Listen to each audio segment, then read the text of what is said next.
Hello and welcome back to next toppers commerce. मेरा नाम है रोहित पुरस्वानी और आज हम लोग देखने वाले हैं कि डेथ ऑफ पार्टनर की अकाउंटिंग कैसे करते हैं। तो बहुत ही सिंपल सा, बहुत ही छोटू सा चैप्टर है, कुछ लिमिटेड कॉन्सेप्ट्स है इस पर, मैं आपको जल्दी से बताता जाता हूँ। ठीक है, फॉर एग्जाम्पल सबसे पहले जहाँ से स्टार्ट करना है वो वही कहानी हमारी कि बेचारे तीन लोग साथ में आए, ए बी और सी, तीन पार्टनर्स थे जो साथ में बिजनेस करते थे। इनमें जो बी था, बी जो था वो भक्त था भगवान का, बहुत ज़्यादा याद करता था भगवान को, है ना। एक दिन भगवान ने इसको याद कर लिया इसकी वजह से हम लोग ये चैप्टर पढ़ रहे हैं। तो बी को एक दिन भगवान ने याद कर लिया तो क्या हुआ कि एक बिजनेस चल रहा था, सब अच्छा था, लेकिन एक दिन बी को बुलावा आ गया, है ना। तो अब से क्या होगा कि यार बी तो बिजनेस में रहेगा नहीं, अब कौन बचेगा, ए और सी। तो यहाँ पे पहले तो रेशियोज की बात करें तो बहुत सिंपल से तरीके से रेशियोज निकल आते हैं, जैसा रिटायरमेंट में आपने किया है। जैसे अगर ये 5:3:2 में शेयर कर रहे थे और ये बंदा चला गया तो तुम बताओ नया रेशियो क्या हुआ, 5:2, बस 3 हटा दो, है ना। लेकिन अगर ये किसी स्पेसिफिक रेशियो में दोनों को देके जा रहा है तो वो भी क्वेश्चन में लिखा होगा और रिटायरमेंट की तरह ही है, बिल्कुल सेम टू सेम, इसलिए इसमें इतने ज़्यादा रेशियोज निकालने के लिए आते ही नहीं है। ठीक है, तो वही सेम टू सेम जैसा रिटायरमेंट था वैसे ही यहाँ पे भी आपके रेशियोज तो निकल जाएंगे। रेशियोज निकालना आसान है। यहाँ पर कुछ बहुत बेसिक सी चीज़ें हैं जो आप अगर दिमाग लगाओगे तो आपको भी लगेगा यार सर उतना ही करना चाहिए था। देखो क्या हो रहा है, हम लोग पार्टनरशिप में इतनी सारी चीज़ें देखते हुए आ रहे हैं। रिटायरमेंट में एक बंदा रिटायर हुआ था जब, तब आपने क्या किया था, बेसिकली उसको सब कुछ जो उसका था वो आपने दिया था, है ना। रिटायरमेंट हो रही थी तो उसको आपने उसका कैपिटल, रिजर्व्स, रिवैल्यूएशन का प्रॉफिट, सारी चीज़ें दी थी। डेथ में अलग क्या हो जाता है, तो डेथ में कुछ अलग नहीं होता, पता है, डेथ में कुछ नाम अलग हो जाते हैं। जो पार्टनर मर रहा है, ठीक है, बेसिकली डेथ हो रही है उसकी, उसको बोलेंगे हम डिसीज्ड पार्टनर। डिसीज्ड मतलब वो सीज हो गया पार्टनरशिप से, तो डिसीज्ड पार्टनर है वो, ये है डिसीज्ड पार्टनर। अब पार्टनर ही चला गया, पार्टनर ही चला गया तो भाई इसको, इसका जो बचा हुआ पैसा है वो किसी को तो देना है। तो जिस बंदे को इसका बचा हुआ पैसा देते हैं वो है इसका नॉमिनी, जिसका नाम होता है एग्जीक्यूटर। ठीक है, ये किसी ना किसी को तो नॉमिनेट करके ही जाता होगा, अगर नहीं भी जाता है तो उसका कोई भी लीगल एयर जो होगा, जो बंदा पैसे लेने के लिए राजी है कि हाँ भाई इसके बिहाफ पे पैसे आप मुझे दे दो, उसका बेटा होगा, कुछ कुछ तो होगा यार, मतलब कोई रिश्ता तो बनाया होगा, ज़िंदगी में इतना भगवान का नाम लेता था वो, है ना। तो वो बंदा कहलाएगा उसका एग्जीक्यूटर। तो यहाँ पर जो नए वर्ड्स हैं दैट इज डिसीज्ड पार्टनर और एग्जीक्यूटर। अब इस पार्टनर को, ये जो बी जा रहा है, अगर बी जा नहीं रहा है मतलब चला ही गया अभी तो, है ना, तो बी को क्या क्या मिलेगा, तो बी को, B is entitled for what, सबसे पहले तो कैपिटल, जो भी कैपिटल है उसका वो दे दो, है ना। जो भी रिजर्व्स में उसका हिस्सा है, रिजर्व्स में उसका हिस्सा है वो आप दे दो। कोई भी profit, accumulated profit and loss, accumulated profit या फिर लॉस में इसका हिस्सा है, वो वाली चीज़ आप इसको दे दो। ठीक है, ये सारे हिस्से आपने इसको दे दिए। और क्या, तो सर इसकी कुछ सैलरी बन रही होगी जब इसकी डेथ हुई तब तक। फॉर एग्जांपल डेथ की डेट भी मान लेते हैं अप्रैल, मई, जून, जुलाई। ठीक है, 1 अगस्त को भाई साहब चल दिए, है ना, 1 अगस्त को ये चले गए, तो 1 अगस्त को काउंट नहीं करेंगे, तो अप्रैल, मई, जून, जुलाई, 4 महीने काउंट करेंगे। 4 महीने की salary till the time of death, till the time of death ये भी मिलेगी इनको।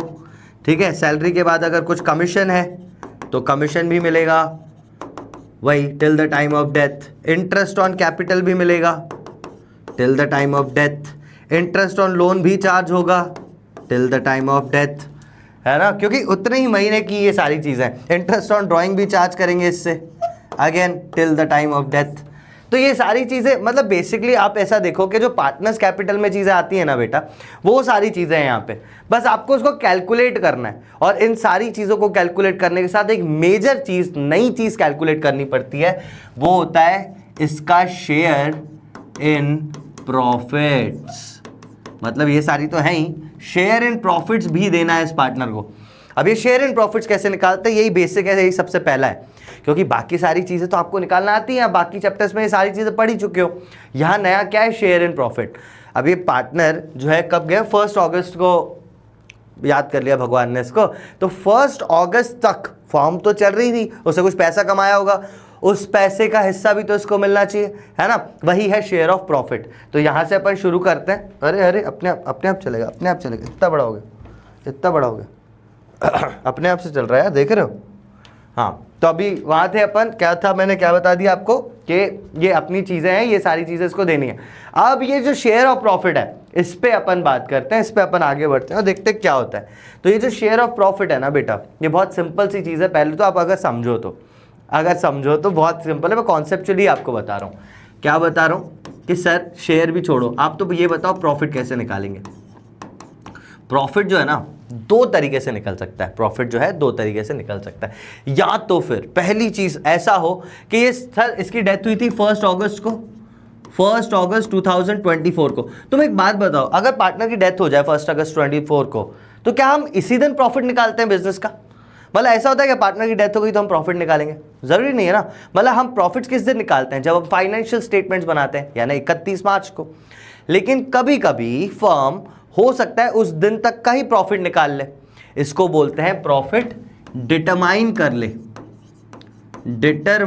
ले उस दिन तक का प्रॉफिट। मतलब कि अपन 1 अगस्त को ही प्रॉफिट निकाल रहे हैं, ठीक है, कि भाई आज तक अप्रैल मई जून जुलाई 4 महीने में बिजनेस ने कितना कमाया। आपने 1 अगस्त को बैठ के पूरा बुक बनाई, 1 अगस्त को अकाउंटेंट ने बैठ के पूरा प्रॉफिट एंड लॉस अकाउंट बनाया और देखा कि कितना प्रॉफिट आ रहा है। ओके, पहला तो केस ये कि जब वो डिटरमाइन कर रहा है। लेकिन मोस्टली केसेस में ऐसा होता नहीं है कि आप उसी दिन डिटरमाइन करो। क्या होता है तो फिर तो सर यहां पे होता है दूसरा वर्ड, दूसरा प्रोसेस जो है एस्टीमेट।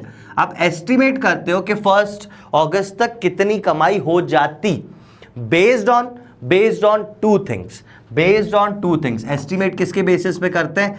या तो पिछले साल के एवरेज प्रॉफिट्स के बेसिस पे, कि पिछले साल 1 लाख प्रॉफिट हुआ था तो करीबन इस साल भी इतना ही होगा, है ना, ये एवरेज प्रॉफिट के बेसिस पे। दूसरा टर्नओवर या फिर सेल्स के बेसिस पे कि पिछले साल इतनी सेल हुई थी। समझो ऐसा मान लेते हैं, सिंपल, बहुत सिंपल भाषा में बताता हूं। पिछले साल 1 लाख की सेल हुई और 1 लाख की सेल पे 10,000 रुपए कमाए। 1 लाख की सेल पे 10,000 रुपए कमाए। 1 लाख की सेल पे 10,000 रुपए कमाए। इसका मतलब ये सेल्स, ये प्रॉफिट। और अभी तक की सेल आप मान लो कि 20,000 रुपए हुई है अभी तक की, जब तक ये पार्टनर की डेथ हुई थी ना 1 अगस्त, तो 1 अगस्त तक अपन ने 20,000 का माल बेचा है। तो इस 20,000 पे कितना कमाया होगा? कैसे निकालोगे? बिल्कुल लॉजिकली देखो, आप कोई फॉर्मूला वॉर्मूला कुछ नहीं, आप तो सिंपल बताओ। सर हमने 10,000 रुपए कमाए थे 1 लाख पे, यानी करीबन 10% कमाया था, तो 20,000 पे भी 10% ही कमाएंगे, यानी अभी कितना कमाएंगे? 2,000 रुपए। समझे बात को? ऐसे ये निकालेंगे अपन, ये पूरे क्वेश्चंस करेंगे। लेकिन अभी मैं बेसिक समझाने के लिए बता रहा था कि दो तरीके से प्रॉफिट निकल सकता है, या तो आप डिटरमाइन कर लो या तो फिर एस्टीमेट करो। एस्टीमेट कैसे करोगे? प्रीवियस ईयर के प्रॉफिट के हिसाब से, एवरेज प्रॉफिट्स के हिसाब से, या तो फिर सेल्स या फिर टर्नओवर के हिसाब से। ऐसे बस ये पता, चैप्टर में इतनी चीज़ें और ये चीज़ें खत्म हो जाएंगी, ठीक है, ये समझ में आया। अब आप 3 एंट्रीज को समझ लो, क्योंकि प्रॉफिट आपको सामने वाले को देना है ना। आपको जब प्रॉफिट देना होता है, प्रॉफिट एंड लॉस अप्रोप्रिएशन में प्रॉफिट देने की एंट्री क्या करते हो आप? याद है किसी को? कुछ याद है? अगर मैंने प्रॉफिट डिटरमाइन कर लिया तो एंट्री क्या करता हूं मैं प्रॉफिट को देने की? पहले तो यहाँ पे देखिए, determining share of profit and loss of deceased partner share of profit and loss from the beginning of the financial year to the date of death can be either determined और estimated. ये मैंने आपको बता दिया। Determine हो गया, निकाल लिया है प्रॉफिट बांटना है, निकाल लिया है प्रॉफिट बांटना है। कैसे बांटोगे? प्रॉफिट का बैलेंस क्या होता है? क्रेडिट बैलेंस होता है। बांटने के लिए क्या करेंगे? डेबिट। तो यहां पे मैं लिखूंगा प्रॉफिट एंड लॉस, और बटता है अप्रोप्रिएशन अकाउंट में, बटता है अप्रोप्रिएशन में। तो पार्टनर, ये क्या? Profit and loss appropriation account debit to, अगर सिर्फ एक पार्टनर को ही देना है तो मैं लिखूंगा टू डिसीज्ड पार्टनर। बस पार्टनर का शेयर उसको दे दो। आपने डिटरमाइन कर लिया, ये शेयर उठा के उसको दे दो, खत्म हो गई बात। समझे? अब यहां पे क्या डिटरमाइन किया हमने? पूरा प्रॉफिट एंड लॉस अकाउंट बना के प्रॉफिट निकाला, तो मैंने ये एंट्री करी, profit and loss appropriation account debit to deceased partner. आपको अगर ध्यान नहीं आ रहा है तो मैं आपको बता दूं, देखो बेटा, ये प्रॉफिट एंड लॉस अप्रोप्रिएशन बनाते थे ना, फिर आपका प्रॉफिट आता था तो यहाँ पे आप दे देते थे to A, to B, to C. मैंने यही तो किया है। प्रॉफिट एंड लॉस अप्रोप्रिएशन के डेबिट में to A, to B, to C, यही तो लिखते थे आप, वही तो किया है। Profit and loss appropriation account debit to deceased partner, C जा रहा है तो टू सी, टू बी, जो भी हो वही किया है। मतलब तो ऐसा मत समझना कुछ नया सा आ गया। I was just telling you कि वही चीज़ ही करी है, बस जर्नल एंट्री करी है। वो तुम्हें, मुझे पता है तुम्हारा जर्नल लेजर का दिक्कत है, तभी मैंने बताया वही चीज़ करी है, डरना मत, कुछ नया कुछ नया नहीं। नया यहाँ पे अगर एस्टिमेट कर रहे हैं तो क्या, तो एस्टिमेट करते हैं तो यहाँ पे दो केसेस बनते हैं। जब आप प्रॉफिट्स को एस्टिमेट करते हो तो यहाँ पे दो प्यारे प्यारे से केसेस बन जाते हैं। कौन से cases? When ratio among remaining partners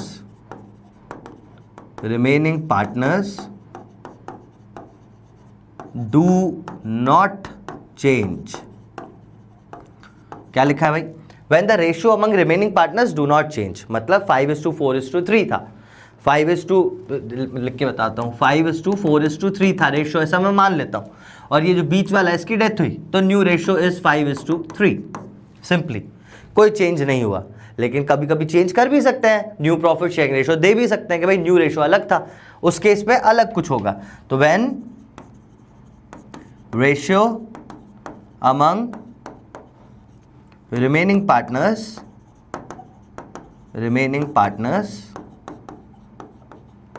change, जब वो चेंज हो रहा है तो क्या होगा? तो आपको बहुत ही सिंपल तरीके से बता देता हूं। When ratio among remaining partners do not change, वो चेंज हो ही नहीं रहा है, तो क्या करेंगे? तो जो आपने यहां किया वही करोगे। लेकिन बस एक बात याद रखना, ये एस्टिमेटेड प्रॉफिट है, ये रियल प्रॉफिट तो है नहीं, मतलब अभी तक निकाला है नहीं, एस्टिमेट किया है। मतलब अब असली प्रॉफिट कब निकालोगे? 31 मार्च को ही निकालोगे। बंदा 1 अगस्त को इसकी डेथ हो गई, आपको इसको पैसा देना है, तो आपने एस्टिमेट कर लिया प्रॉफिट, लेकिन एक्चुअल प्रॉफिट तो नहीं है ना। तो यहां पर अपन प्रॉफिट एंड लॉस अप्रोप्रिएशन नहीं लिख सकते। हम क्या लिखेंगे? हम लिखेंगे profit and loss suspense account. Sir suspense account तो ट्रायल बैलेंस में खोलते थे, बिल्कुल वही सस्पेंस है, पर हमको अभी पता है कि ये सस्पेंस हम क्यों खोल रहे हैं। 31 मार्च को ये सस्पेंस खत्म हो जाएगा। मैं लॉजिकली एक्सप्लेन करता हूं कैसे खत्म हो जाएगा। Profit and loss suspense account debit to deceased partner. Logic समझना है? देखो मैं बताता हूं। Profit and loss suspense account debit to deceased partner, आपने एस्टिमेट किया, समझो ये जो बी जा रहा था, बी जिसकी डेथ हो गई, उसका शेयर आ रहा है 2000 रुपए। 2000 रुपए प्रॉफिट आपने उसको दे दिया। कैसे दिया? Profit and loss suspense account debit to deceased partner. ये साल के आखिरी में आप प्रॉफिट एंड लॉस अकाउंट बनाओगे, उसमें अभी मैंने एंट्री क्या की है? Profit and loss suspense account debit, है ना, टू मान लेते हैं टू बीस कैपिटल, बी को मान लेते हैं कि बी की डेथ हुई, ये हुआ। बी को तो मिल गया। यहाँ पे कुछ बेसिक चीज़ है जो आपको पता ही होनी चाहिए, वो याद रखिएगा हमेशा, कि कभी भी पार्टनर से लेना रहता है तो हम उसको डेबिट करते हैं, पार्टनर को पैसा देना रहता है तो हम उसको क्रेडिट करते हैं। तो ये मैंने उसको पैसा दिया है, क्रेडिट किया है, ये तो बिल्कुल सही है। लेकिन ऊपर मैंने क्या लिखा? Profit and loss suspense. अब जब 31 मार्च आएगी, जब 31 मार्च आएगी, तो सारे के सारे अकाउंट्स जो हैं वो क्लोज होंगे। और ये अकाउंट कैसे क्लोज होगा? सस्पेंस वाला। इसको आप कहाँ डालोगे? सर हम डालेंगे प्रॉफिट एंड लॉस अकाउंट में। हम करेंगे profit and loss account debit to profit and loss suspense account. यही करोगे ना भाई? Profit and loss debit balance है, खत्म करना है इसको, है ना, इसको खत्म करना है, तो क्या करोगे? प्रॉफिट एंड लॉस अकाउंट में डालना है, profit and loss account debit to इसको खत्म करोगे टू P&L सस्पेंस। अब यहां से अगर मैं दोनों का कंबाइन इफेक्ट देखूं तो ये प्रॉफिट एंड लॉस सस्पेंस यहाँ पे भी है, यहाँ पे भी है, मतलब कंबाइन इफेक्ट क्या है? Profit and loss account debit to 20 capital ही आया ना। 31 मार्च को हमने कायदे से वही किया। समझे बात को? लॉजिक समझ में आया कि हम इस एंट्री को पहले कर रहे हैं, हम इसको 1 अगस्त को कर रहे हैं, तभी मैं इसमें सस्पेंस लगा रहा हूं। अगर मैं अगर डिटरमाइन कर लेता पहले ही तो भी मैं सस्पेंस ही लगाता, क्योंकि मैंने प्रॉफिट एंड लॉस अकाउंट बनाया। पर मैं डिटरमाइन नहीं कर रहा हूं, एस्टिमेट कर रहा हूं, तो मैं एक्चुअल प्रॉफिट कब निकालूंगा? 31 मार्च को, और उस दिन मैं ये ट्रांसफर कर दूंगा profit and loss account debit to suspense. तो मेन इफेक्ट वही आ जाएगा जो आपने डिटरमाइन वाले केस में दिया। समझे बात को? तो ये है लॉजिक इस चीज़ का, इसलिए ऐसा करते हैं। तो सर हम ऐसा कर सकते हैं, हम तो सर यही याद कर लेते हैं एक ही। नहीं, लॉजिक बता रहा था, इसका मतलब सर पे चढ़ के अब तुम वही बोलो कि सर वही वाली करेंगे, नहीं करेंगे। तो profit and loss appropriation account debit to deceased partner करोगे आप यहाँ पर, उसके बाद यहाँ profit and loss suspense account debit to deceased partner करोगे, ठीक है, जब रेशो चेंज नहीं हो रहा हो। और तीसरी एंट्री, जब रेशो चेंज हो रहा हो तो आपको एडजस्टमेंट एंट्री करनी पड़ती है। एडजस्टमेंट एंट्री करोगे आप। और एडजस्टमेंट एंट्री क्या होती है अभी तक आपको पता होनी चाहिए। जब रेशियो चेंज हो रहा है तो आप एडजस्टमेंट एंट्री करोगे। एडजस्टमेंट एंट्री क्या होती है? वही होती है, हाँ वही जो तुम सोच रहे हो, gaining partner debit to sacrificing partner. अगर आपने ये तीन चीजें समझ ली, ये वाला एक चार्ट समझ लिया, तो हो गया खत्म फिर डेथ। ठीक है, देखो क्या है, मतलब आपने प्रॉफिट शेयर निकाला तीन तरीके से। पहली बात तो वो निकल सकता है, पहला तो आप डिटरमाइन कर सकते हो उस दिन अगर आपने प्रॉफिट एंड लॉस अकाउंट बनाया, प्रॉफिट एंड लॉस अप्रोप्रिएशन बनाया, तो आप पहला यही चीज कर लो, profit and loss appropriation to deceased partner directly आपने दे दिया। अगर आपने एस्टिमेट किया है और रेशो चेंज नहीं हो रहा, अगर एस्टिमेट किया है और रेशो चेंज नहीं हो रहा, तो एंट्री होगी profit and loss suspense to deceased partner. अगर आपने एस्टिमेट किया है और रेशो भी चेंज हो रहा है, तो होगी adjustment entry, gaining partner account debit to sacrificing partner. जल्दी से स्क्रीनशॉट लो तो अपन क्वेश्चंस करते हैं। चलिए क्वेश्चंस, सबसे पहला क्वेश्चन देख लेते हैं। अमन, वरुण एंड चारू आप पार्टनर्स व partner sharing profits and losses इन 5:3:2, तो ये इनका old ratio. Varun died, Varun मतलब ये बीच वाला बंदा जो है, याद भगवान ने इसको किया है। वरुण डाइड ऑन 30th सितंबर। बेटा डेट सबसे ज्यादा इंपॉर्टेंट रोल प्ले करती है डेथ में, इसलिए हमेशा अच्छे से डेट को अच्छे से पढ़ना। हाँ वो वाली डेट नहीं बेटा, ये मरने की डेट है यार, तू कहाँ यहाँ वहाँ कनेक्ट करता रहता।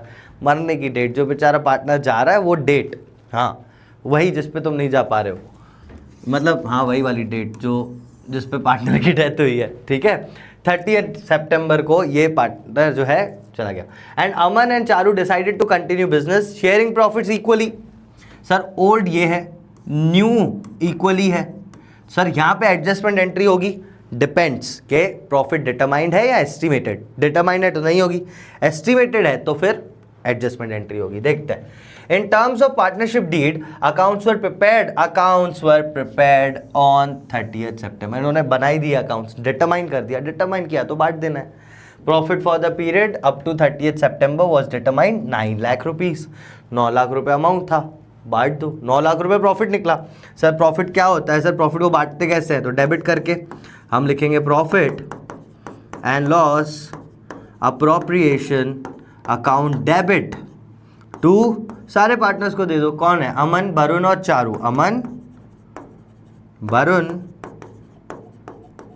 और चारू, तीनों को पार्टनरों को अपन सारी चीजें दे देंगे। To Aman's capital, to Varun's capital, to Charu's capital account.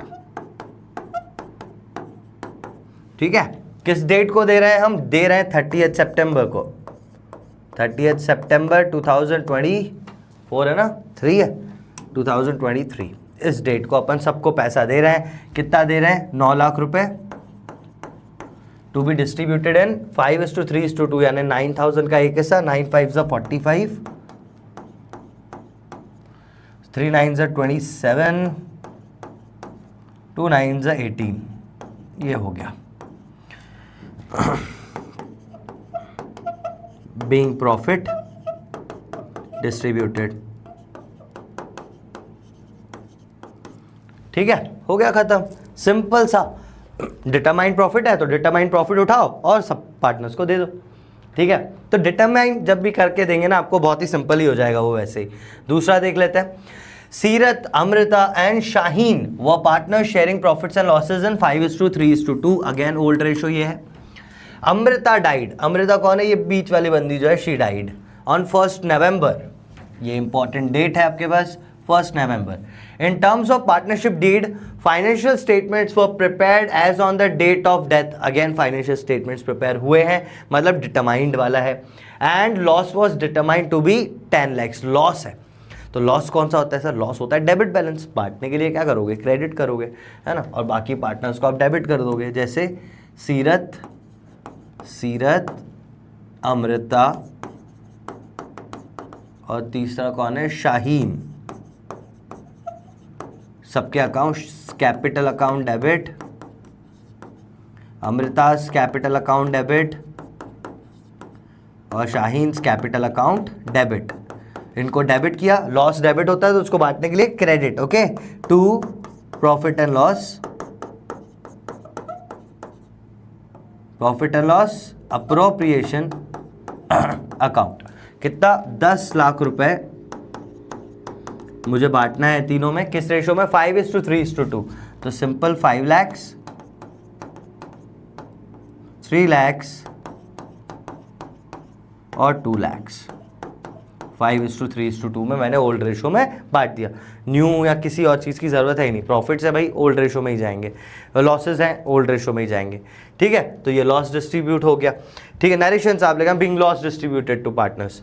ठीक है, नेक्स्ट करते हैं deceased partner share of profit of loss is estimated on the basis of, तो मैंने आपको ये बता दिया, on the basis of time estimate होता है। On the basis of time कैसे एस्टिमेट होता है, एवरेज प्रॉफिट के थ्रू, कि पिछले साल का एवरेज प्रॉफिट कितना था, इस साल का कितना है, और टर्नओवर के थ्रू, कि पिछले साल की सेल और पिछले साल का प्रॉफिट इतना था, तो अभी तक की सेल और अभी तक का प्रॉफिट कितना होगा, उस हिसाब से अपने को देखना है। अपन क्वेश्चंस करके समझ लेते हैं तो आपको बेहतर समझ में आ जाएगा। ठीक है, चलो let's start. Raman, Daman, Karan were partners sharing profits and losses in 3:2:1, again old ratio. Daman died on 30th June। Raman and Karan decided to continue the business, new ratio की कोई बात नहीं की गई।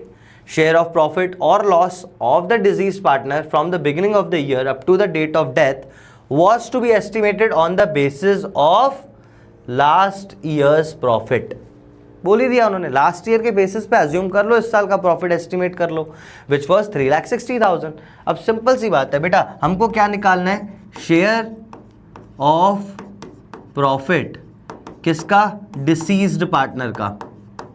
मैं डिसीज पार्टनर की जगह अगर नाम ही लिख दूं तो कोई दिक्कत है तुम्हें, क्या नाम है, रमन, दमन, करण, दमन डाइड। मैं यहाँ पे डायरेक्टली एक ही चीज़ है, ये ऐसे लिख लेता हूँ, दमन शेयर ऑफ प्रॉफिट, सिंपल। दमन का कितना शेयर बना, तो सुनना ध्यान से, टोटल प्रॉफिट था 3,60,000 रुपये पिछले साल का, तो मैं मान लेता हूँ इस साल का भी उतना होगा, लेकिन 3,60,000 तो साल का था ना, ये 30th June को चला गया, तो अप्रैल, मई और जून सिर्फ 3 महीने का मैं देखूंगा, तो पूरे साल में से सिर्फ 3 महीने का देखा मैंने, तो ये भी प्रॉफिट सारे पार्टनर्स का आ गया। 3 महीने का प्रॉफिट है, 3 महीने में भी सारे पार्टनर थे ना। अब मुझे सिर्फ एक पार्टनर का निकालना है, जो है रमन, दमन, करण, दमन डाइड, यानी ये बीच वाला जो पार्टनर है, इसका रेशो निकालना है सिर्फ। देख बेटा फिर से समझाता हूँ, 3,60,000 पूरे साल का था, साल में से सिर्फ 3 महीने का, अभी तो 3 ही महीने हुए ना, 30th June को तो ये चला गया, तो सिर्फ 3 महीने, अप्रैल, मई और जून पूरा का पूरा, तो 3/12 से मल्टीप्लाई किया ताकि इस प्रॉफिट में से 3 महीने का प्रॉफिट निकला है। अब ये 3 महीने का प्रॉफिट भी तो सारे पार्टनर्स का है, तो एक पार्टनर का कितना बनेगा, दैट वुड बी उस पार्टनर का शेयर, यानी 2/6, 1/3 या 2/6 जैसा लिखा हुआ है, बस ये उसका शेयर निकल आया। कितना निकलेगा देख लो आप, 12 3 36, 3 2 2 कैंसिल, ये हो जाएगा 30,000, सीधा सीधा 30,000 आ गया प्रॉफिट का शेयर, इसको दे देना है यार, है ना। अब ये कौन सा प्रॉफिट है, डिटरमाइंड है या एस्टिमेटेड है, इस पे तो लिखा ही हुआ था एस्टिमेटेड है, कैसे लिखा हुआ था, कहाँ लिखा हुआ था, beginning of the date was to be estimated on the basis of, तो हमने एस्टिमेट किया ना, एवरेज प्रॉफिट मेथड लगाया, एवरेज प्रॉफिट देखा पिछले साल का, उसके बेसिस पे इस साल का निकाला, तो ये मैंने एस्टिमेट किया है। एस्टिमेट करेंगे तो सस्पेंस अकाउंट खुलता है, ठीक है, तो यहाँ पे मैं लिखूंगा profit and loss suspense account debit, suspense account debit to deceased partner, जिसका नाम है टू दमन्स कैपिटल अकाउंट, ये हमने उसको दे दिया, कितना दिया, 30,000, ठीक है। अगर चाहो तो उसमें वर्किंग नोट भी अटैच कर दो कि ये वर्किंग नोट नंबर 1 में किया है हमने, इसको वर्किंग नोट नंबर 1 बना दो, ठीक है। Being profit given to deceased partner, simple, समझे आप बात को, हो गया, सिंपल सा है। नेक्स्ट वाला क्वेश्चन देख लेते हैं। अब इसमें क्या किया था हमने, इस वाले क्वेश्चन में हमने एवरेज प्रॉफिट के बेसिस पे देखा था, पिछले साल का प्रॉफिट था 3,60,000, इस साल का भी 3,60,000 मान के मैंने आगे चीजें कर दी। आगे देखते हैं जो नेक्स्ट क्वेश्चन है कि संजय, अजय एंड करण व partner sharing profits and losses in the ratio 3:2:1, old ratio. Karan died, Sanjay, Ajay और करण, तो करण ये आखिरी वाला 1/6 वाला बंदा, उसकी डेथ हो रही है ऑन 31st July। 31 जुलाई यानी अप्रैल मई जून और जुलाई पूरा, ठीक है। तो 4 महीने तक ये बंदा हमारे पास जिया। Sanjay and Karan decided to, Karan नहीं बचेगा यहाँ पे, संजय एंड अजय होना चाहिए, आत्मा के साथ थोड़ी बिजनेस करेगा। Sanjay and Ajay decided to continue the business. Share of profit और loss for the deceased partner from the beginning of the year up to the date of death was to be estimated on the basis of last year's profit. पिछले साल का जो profit हुआ वही इस साल का मान के आगे बढ़ो। लास्ट ईयर्स लॉस वाज 1,80,000, तो भाई लास्ट ईयर तो लॉस था, प्रॉफिट था ही नहीं, तो कोई दिक्कत नहीं, हम ये मानेंगे कि इस साल भी लॉस होगा, ठीक है। तो हम निकालेंगे कौन है, करण शेयर ऑफ लॉस कितना आएगा, तो sir 1,80,000 is the total loss. उसमें से ये 4 महीने बाद गया तो 4/12, 4 महीने का देख लिया मैंने। इसका रेशो था 1/6, ठीक है। देखते हैं भाई कितना आता है, 6 3 18, 3 4 12, 4 4 कैंसिल, 1 ही बचा, तो ₹10,000 आ गया यहाँ पर, ठीक है। वर्किंग नोट बना के अटैच करना चाहो बिल्कुल करना। लॉस है, अब लॉस है तो लॉस का बैलेंस क्या होता है, loss are always debited, loss debit है ना, बांटने के लिए क्या करेंगे, उसको क्रेडिट कर देंगे। तो लॉस को आपने क्रेडिट कर दिया, यानी आपने लिखा to profit and loss suspense account. आपने सस्पेंस अकाउंट को क्रेडिट साइड लिखा, ऊपर क्या लिखोगे, पार्टनर का नाम, उससे पैसा लेना है, Karan's capital account debit 10,000, being loss distributed to Karan, ठीक है।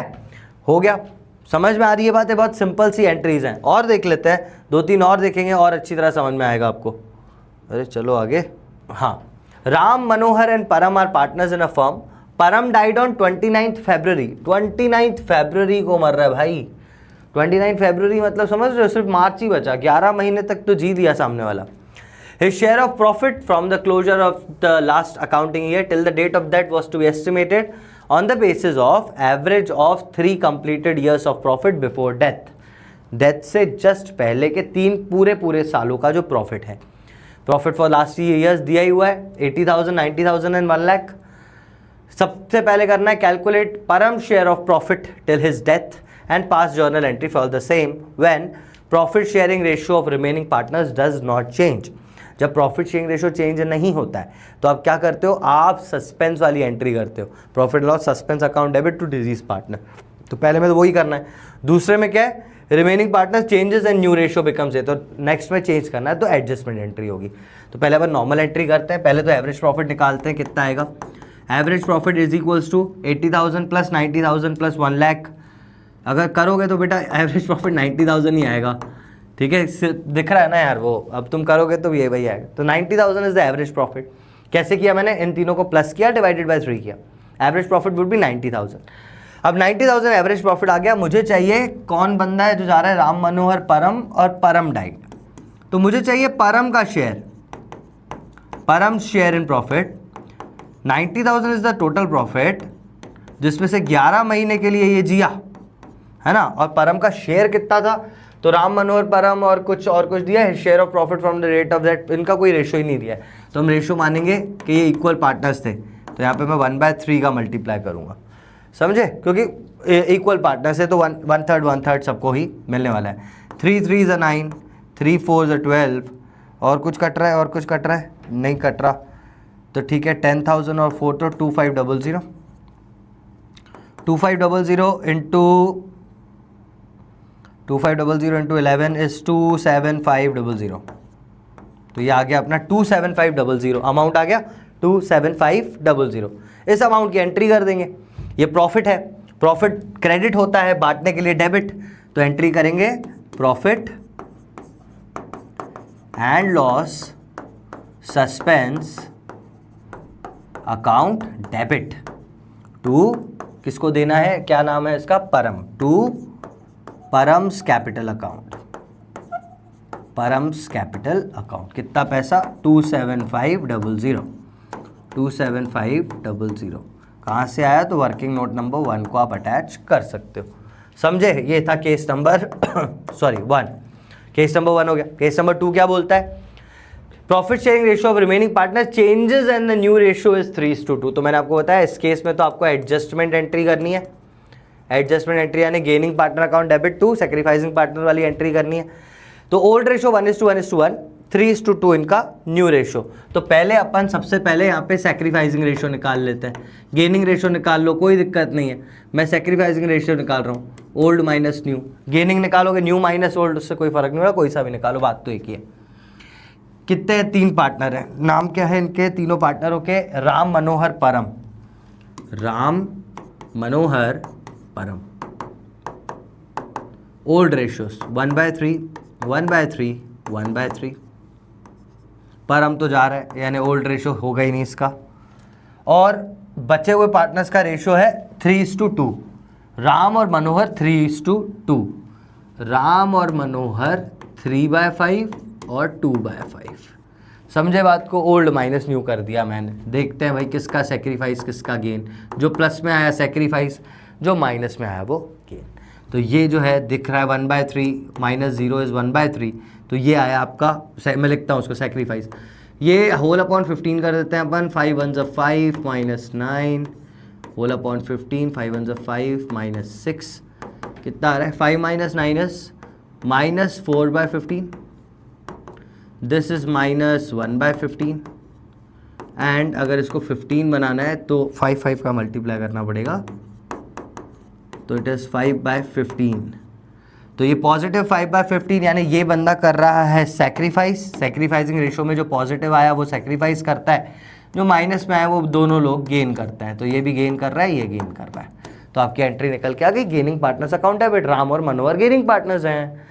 टू परम हो गई एंट्री। अमाउंट कैसे निकलेगा? तो अमाउंट देखो बेटा, अपन ने कितना निकाला? 90,000 इज द प्रॉफिट ना। 90,000 इज द ओवरऑल प्रॉफिट। इस 90,000 को ही आप मल्टीप्लाई कर दो सबके साथ।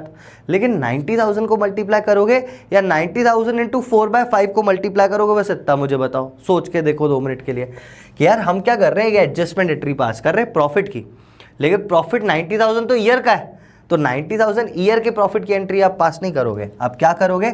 90,000 और टिल द डेट यानी क्या है? 29 फरवरी। तो 90,000 11 फरवरी तक कितना पैसा हो जाता, सिर्फ उतने एंट्री की, उतने अमाउंट की एडजस्टमेंट एंट्री करेंगे। तो कितना आ जाएगा अगर आप इसको करोगे? तो अगर 11/12 करता हूँ तो आता है, ये आ जाएगा 90,000 डिवाइडेड बाय 12 इंटू 11, 82,500। तो यहाँ पे आ जाएगा आपका 82,500 और 82,500 की ही आप एंट्री आगे करोगे। 82,500 की ही एडजस्टमेंट आप करोगे। मतलब अगर सर मैं इसमें डायरेक्टली 82,500 का मल्टीप्लाई करूँ तो मेरी एंट्री निकल आएगी? जी हाँ। अगर आप डायरेक्टली इसमें 82,500 का मल्टीप्लाई करते हैं तो आपकी एंट्री ही निकल के आ जाएगी। देखते हैं कितना आता है, देखते हैं भाई कितना आता है। 82,500 आ गया अपने पास। 82,500 डिवाइडेड बाय 15 इंटू 4, तो पहला आ गया 22,000।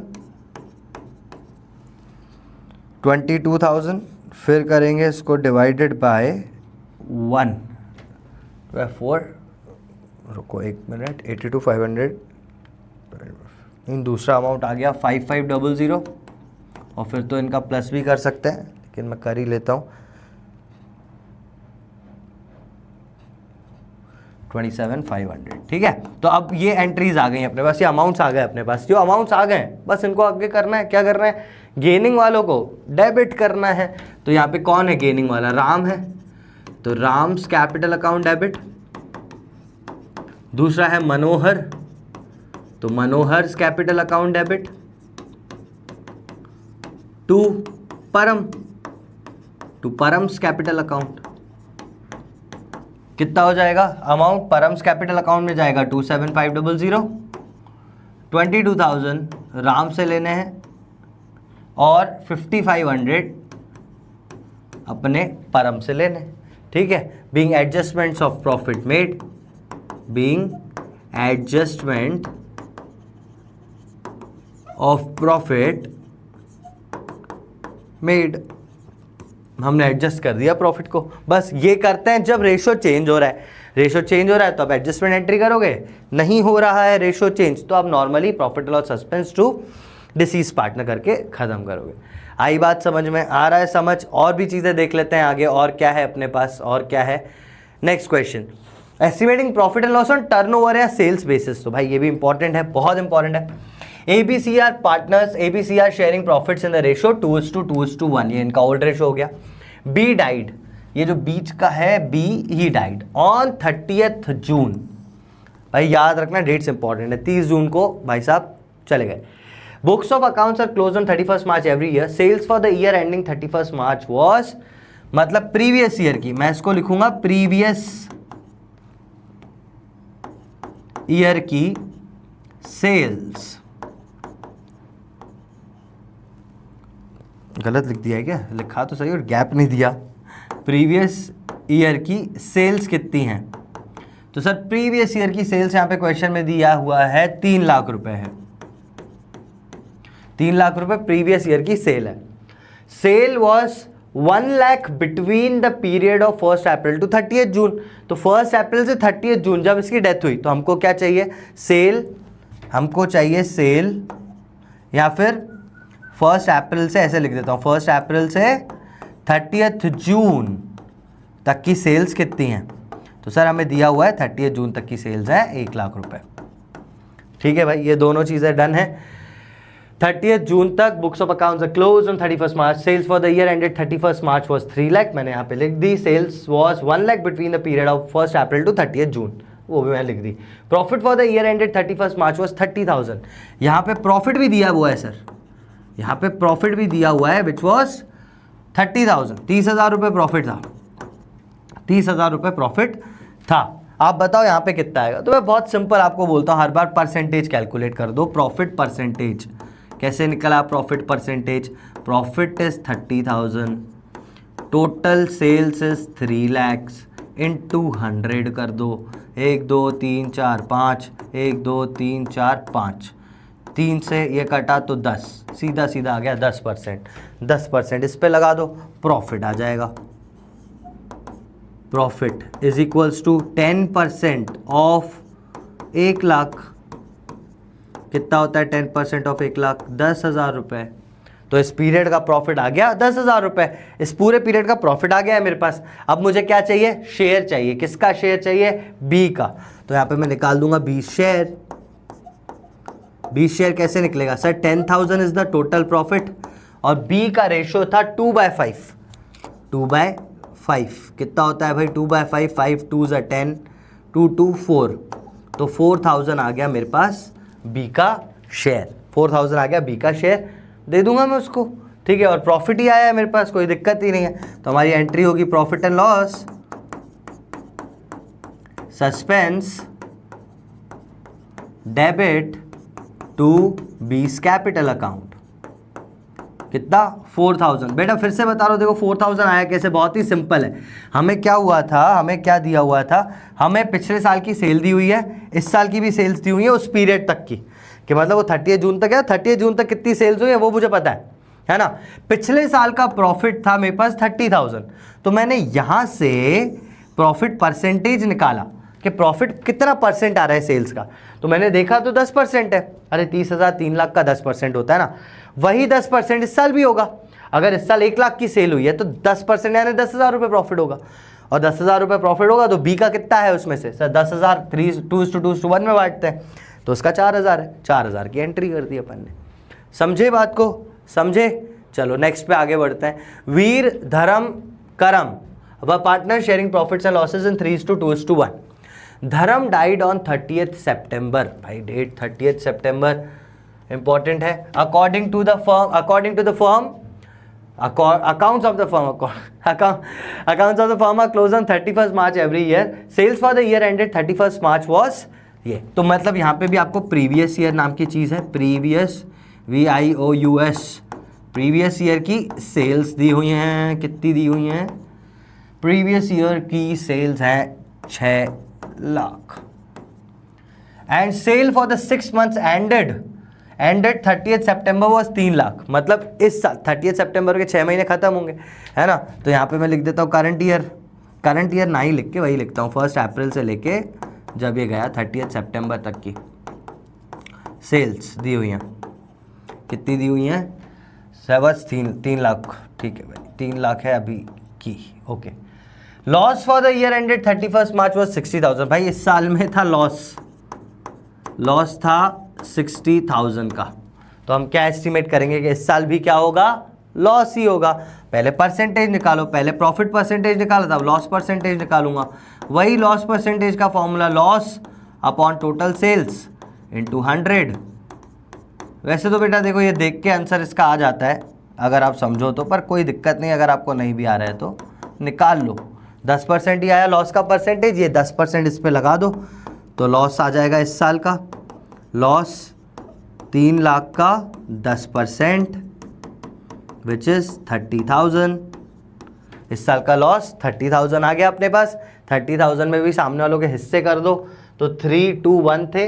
वीर धर्म करम, कौन डाइड हो, धर्म डाइड, धर्म यानी ये 2/6 वाला बंदा इस बाय बाय, ठीक है। तो धर्म शेयर निकालेंगे, धर्म share in loss sir 30,000 total, और धर्म है 2/6 यानी 1/3 का बंदा, यानी इसके हिस्से आए 10,000, तो धर्म का हिस्सा 10,000।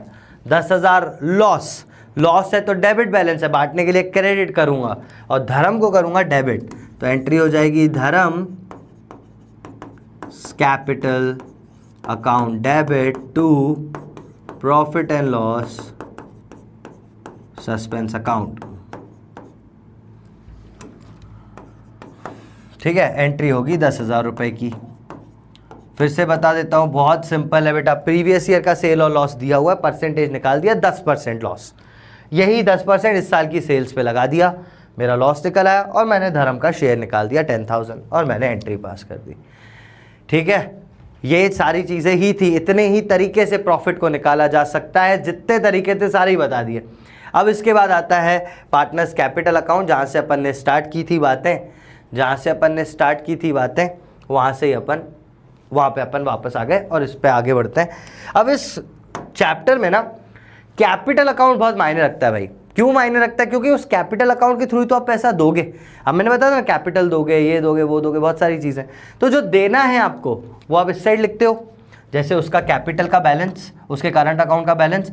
अगर पार्टनर ने लोन दिया है, loan by partner is always loan by partner to the firm, loan by partner to the firm. तो मैंने एज अ पार्टनर फर्म को लोन दिया था, तो जब मैं जाऊंगा, जब मेरी डेथ हो जाएगी या कुछ हो जाएगा, तब वो लोन मुझे वापस मिलेगा ना। तो लोन बाय पार्टनर मिलता है, और लोन बाय पार्टनर पे इंटरेस्ट भी मिलता है। ये वाली बात मैं आपको ध्यान से बता रहा हूँ, याद रखना। लोन बाय पार्टनर का मतलब होता है, ये पार्टनर है, ये अपनी फर्म है, तो पार्टनर ने फर्म को लोन दिया है। Loan by partner is partner ने फर्म को लोन दिया है, इस पे हमेशा इंटरेस्ट भी दोगे आप। इंटरेस्ट इज ऑलवेज गिवन, और रेट तो आपको पता ही होगा, 6% पर एनम। अगर लिखा हुआ है तो वो रेट, अगर नहीं लिखा हुआ है तो 6% पर एनम आपको इंटरेस्ट वहाँ पे लोन देना पड़ेगा। लोन तो दोगे ही, लोन का पैसा तो दोगे ही, प्लस इंटरेस्ट भी दोगे आप वापस। तो ये वाली चीज़ थोड़ी दिमाग में रखना हर बार। प्रॉफिट जो अपन ने निकाला वो देंगे, रीवैल्यूएशन का प्रॉफिट या लॉस देंगे, by share in accumulated profits and losses, general reserve, profit and loss का debit balance, workman compensation, investment fluctuation, वो सारी चीज़ें बांटोगे। प्रॉफिट एंड लॉस सस्पेंस, अब यहाँ पे प्रॉफिट एंड लॉस सस्पेंस आया, यहाँ पे प्रॉफिट एंड लॉस सस्पेंस आया। ये अलग अलग अकाउंट के बैलेंसेस हो सकते हैं ऊपर, तो अलग अलग जब भी कोई और प्रॉफिट एंड लॉस है तो वो भी बांट देंगे। जैसे सैलरी वैलरी देनी है वो भी दे देंगे अपन यहाँ पर। तो जो जो देना है आप इस साइड लिख दोगे, जो जो पार्टनर से लेना है, जैसे लेते थे भाई ड्राइंग्स, इंटरेस्ट ऑन ड्राइंग्स, ये सारी चीज़ें, रिवैल्यूएशन का लॉस, कोई भी accumulated loss, drawings, interest on drawing, loan to partner को लोन दे रखा था तो वो वापस लेना है, तो लोन टू पार्टनर आप लोगे। गुडविल लेनी है अगर वापस तो, और डिजीज पार्टनर्स एग्जीक्यूटर अकाउंट, ये आ जाएगा आपका बैलेंसिंग फिगर लास्ट में। देखो कभी ना इतने सब तो नहीं आते हैं, आएगा बहुत लिमिटेड चीज़ें, तो अपन क्वेश्चन करेंगे ना तो मैं बेसिकली सारी चीज़ें पता चल जाएंगी। ये है इंपॉर्टेंट, एक बार इसको देख लो, इसका स्क्रीनशॉट ले लो। आगे क्वेश्चन है उसको देख लेते हैं कि कैसा होगा। अब ये फुल फ्लेजेड क्वेश्चन है, जैसा डेथ में आ सकता है, बहुत ही सिंपल सी चीज़ है। वैसे तो आराम से करेंगे, देखते हैं क्या यहाँ पे अपने को सीखने को मिलता है। Vijay, Vivek and Vinay are partners in a business sharing profits and 3/4 1/8 1/8 भाई 3/4 को मैं 6/8 लिख सकता हूं ना, तो रेशियो आ गया 6:1:1, 6:1:1, ठीक है, यही सिंप्लीफाई कर दिया मैंने respectively and their balance sheet. ये सारी बैलेंस शीट दी हुई है, मैं आपको बताया था पहले भी जब वन शॉट्स बनाए कि सबसे पहली चीज़ पार्टनर्स कैपिटल में आप ये कैपिटल्स लिख दिया करो। अभी पहले देख लेते हैं बनाना क्या है। Determine the amount payable to the legal representative of the deceased partner by preparing necessary accounts. सिर्फ मुझे लीगल रिप्रेजेंटेटिव को पे करना है, तो मुझे सिर्फ एक पार्टनर का एक कैपिटल अकाउंट बनाना है बस, ठीक है, जिसमें ये मैं कौन रहा है यार, विनय डाइड। विनय कौन है ये, तो 2,50,000 मैं पहले अपना अकाउंट में लिख दूंगा by balance BD, by balance BD 2,50,000 रुपए अपने विनय भाई के। और ये क्या है जो मैं बना रहा हूँ, दैट इज विनय's कैपिटल अकाउंट। मैं सिर्फ विनय का कैपिटल बना रहा हूँ, पूरे पार्टनर्स का कैपिटल अकाउंट नहीं बना रहा हूँ, ठीक है। नेक्स्ट देखते हैं, the deceased partner will be entitled to his share of profits up to the date of death calculated on the basis of previous years profit. अब आगे देखते हैं, प्रीवियस ईयर का प्रॉफिट दिया हुआ रहेगा। He will be entitled to his share of goodwill of the firm calculated on the basis of 3 years purchase of the average profit of the last 4 years। Net profits for the last 4 years were, ये सारी चीज़ें दी हुई हैं। पहले इस वाली point के लिए मुझे सिर्फ 1 साल का प्रॉफिट चाहिए था, ये है ना, तो शेयर ऑफ प्रॉफिट मुझे यहाँ से मिल गया। सबसे पहला शेयर ऑफ प्रॉफिट मुझे यहाँ से मिल जाएगा। पिछले साल का प्रॉफिट था बेटा 2 लाख रुपए, और इस पार्टनर का शेयर है 1/8। पिछले साल का 2 लाख रुपए प्रॉफिट था और इसका शेयर था 1/8। डाइड कब, ही डाइड व्हेन, तो ही डाइड ऑन 31 दिसंबर 2023। यानी कितने महीने जिया, अप्रैल मई जून जुलाई अगस्त सितंबर अक्टूबर नवंबर एंड दिसंबर, टोटल मिला के 9 महीने ये हमारे पास रहा। तो 9/12 का भी मैं यहाँ पे मल्टीप्लाई कर दूंगा, 9/12 का भी मल्टीप्लाई कर देंगे। देखते हैं भाई कितना आता है, 18,928 से डायरेक्टली काट दूँ अगर तो 8 2 16, 48 5 40 0 0 0 और 9 3 3 9 3 4 एंड 4 से ही काटना पड़ेगा, 4 8 32, 4 6 24, 4 2 8 एंड 4 5 20 एंड 0। 6250 इंटू 3 कितना आता है भाई, 3 0 0, 3 5 15 1, 3 2 6 1 7 और 3 6 18। भाई साहब अच्छा खासा था। वर्किंग नोट नंबर 1, ठीक है, ये मेरे पास प्रॉफिट निकल आया, तो मैं यहाँ पे लिखूंगा by profit and loss suspense account, ठीक है, profit loss suspense account. Working note number 1 से मेरे पास ये अमाउंट आया कि इसका प्रॉफिट कितना है साल भर का, 18,750, ठीक है, ये मेरे पास आ गया है बंदे का प्रॉफिट। और क्या है वो भी देख लेते हैं। गुडविल इन्होंने बोला, और गुडविल की तो यार हमेशा होती है एडजस्टमेंट एंट्री, एडजस्टमेंट है gaining partners account debit to sacrificing, तो गुडविल निकालते हैं इसमें। गुडविल कितनी आएगी, he will be entitled to the share of goodwill of the firm 3 years purchase of last 4 year के प्रॉफिट्स।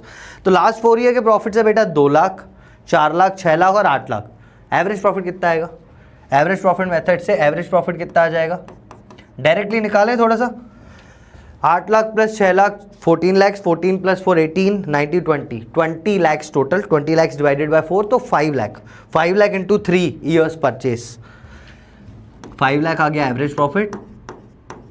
और गुडविल निकालने के लिए 5 लाख इंटू 3 करना पड़ेगा, तो गुडविल आ जाएगी, यानी गुडविल आई 1 2 3 4 15 लाख रुपए मेरी आ गई गुडविल, 5 लाख और 15 लाख रुपए मेरी आ गई गुडविल, 15 लाख रुपए आ गई है, ठीक है भाई। अब इसमें करनी है एडजस्टमेंट एंट्री। ओल्ड रेशो मुझे दिया है 6:1:1, न्यू का कोई अता पता ही नहीं है, न्यू का कुछ पता ही नहीं है, न्यू पूरे में दिया ही नहीं हुआ है, तो न्यू क्या हो जाएगा बेटा आपके हिसाब से, मुझे कोई बता सकता है। ओल्ड था 6:1:1, Vinay died, Vinay was the third partner, ये बंदा चला गया, न्यू रेशो क्या होगा 6:1 ऑब्वियसली, जो बचा ऑब्वियसली वही बचेगा, मतलब जो बचेगा वही होगा। न्यू रेशो बेटा जो बच गया ना यार वो न्यू रेशो है ना। और यहाँ याद रखना, जैसे रिटायरमेंट में भी तो मैंने बताया कि अगर कोई इन्फॉर्मेशन नहीं दी हो तो ये न्यू रेशो ही गेनिंग रेशो भी होगा आपका, यही आपका गेनिंग रेशो होगा।